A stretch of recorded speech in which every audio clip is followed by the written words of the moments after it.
everyone, I'm Mike Gordon and I collect Masters of the Universe. I've been officially collecting since the late 90s.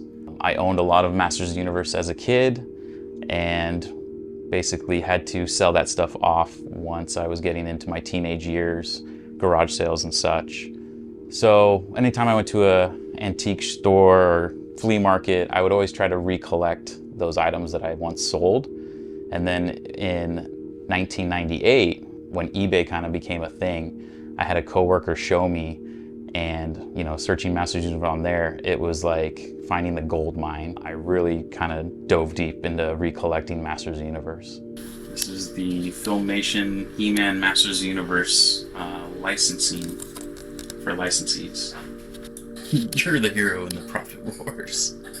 The reason I started collecting was the nostalgia, of course. Seeing the red and blue rocks, something about that spoke to me. The artwork was always something that spoke to me.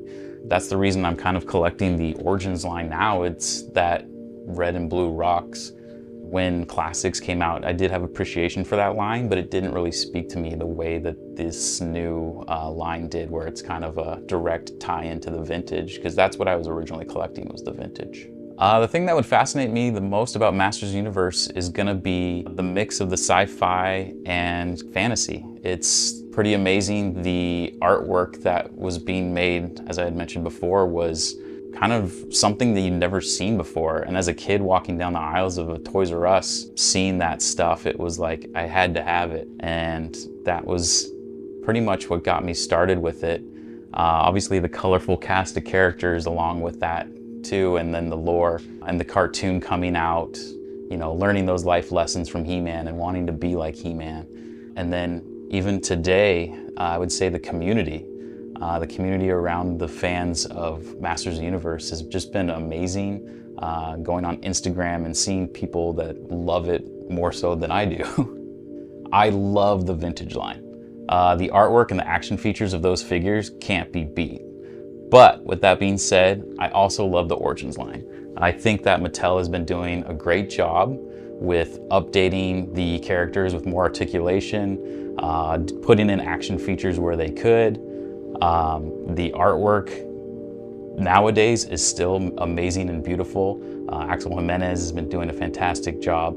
And the mini comics too. Josh Skye's been adding these new stories in that have just been really amazing. So it's really tough to say. I love the vintage line too. It's what speaks to me, but I do have a new appreciation for the Origins line as well. So with my current situation, it's pretty tough. I'm in a very small space, so it only allows me to display a limited amount of my collection. Most of my collection has been sitting in storage boxes for several years.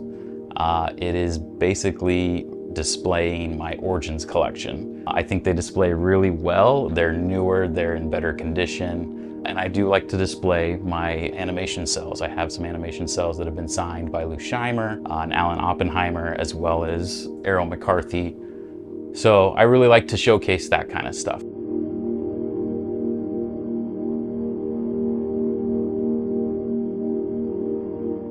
I do have some Grails. My #1 Grail would probably be the display of my Orko that was signed by Lou Scheimer, along with the Filmation letter that he wrote to go with it. It's a Filmation letterhead. It's a really beautifully written letter that basically, you can feel how kind he was and how appreciative he was that people love Masters of the Universe, love He-Man. And seeing that people were still trying to collect the toys.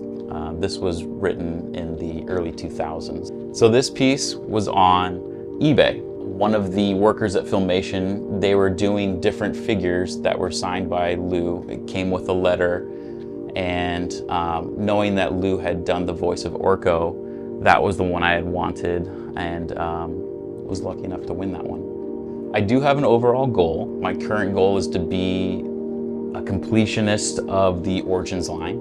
I don't think I'm going to go into the sidelines such as the Ninja Turtles crossover or anything like that, but I would like to have all the vintage figures that are redone in the Origins scale. I do want to collect more of the animation cells.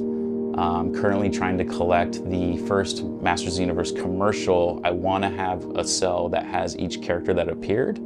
Beastman and Merman are in it for all of like 2 seconds, and they are a tough one to find, as well as Battlecat. I did come across a Battlecat one, but the price was just kind of out of my price point, unfortunately.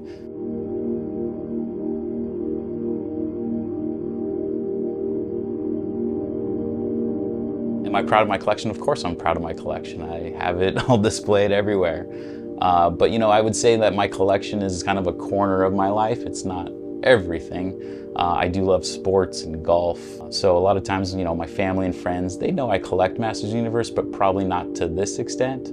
I would say that, you know, when I'm gifted things in that nature, it's usually golf or something sports related as opposed to Masters of the Universe. But I do feel very proud of what I've collected, yes. You know, and I definitely feel blessed where I've been able to reside because, you know, I've been able to attend San Diego Comic-Con, PowerCon for nearly 10 years, and meeting so many great people, from people that have worked on the show, to the original artists, to even some of the fandom, you know, people like James Eatock, who now pretty much works for Masters of the Universe, as well as, you know, Lou Scheimer, Rudy Obrero, Errol McCarthy, and, you know, being able to meet these people and meeting your heroes. Roger Sweet and Mark Taylor, super nice guys. Mark Taylor was one of the nicest guys I had ever met. Him and his wife Rebecca were amazing.